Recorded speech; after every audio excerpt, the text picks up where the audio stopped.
Hi, I'm Stan DeFreitas, Mr. Green Thumb, and we're at Willow Tree Nursery in St. Petersburg, Florida. How do you water your garden?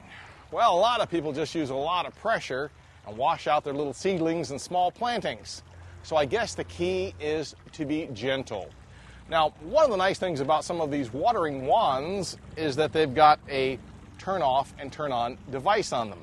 And that makes it easier to work with where you're not putting out a large stream of water. You can see it's almost like a shower head on the end of some of these watering devices. And there's a good reason for it, because you want to give your little plants a nice little gentle shower. In many cases, you have to have a device where you can turn it off and on, because not like the old days where you could just go out and water with your thumb on the end of the hose.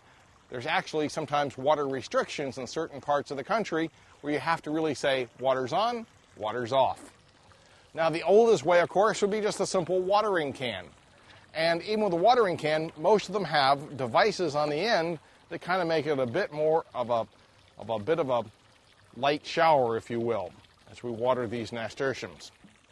When you pick a watering device, make sure that it's more shower head-like. Hopefully it has a turn off and turn off device that's going to be on and off so you can conserve water. Remember, it's an important resource that you want to really treasure. For AskMrGreenThumb.com, I'm Stan DeFreitas.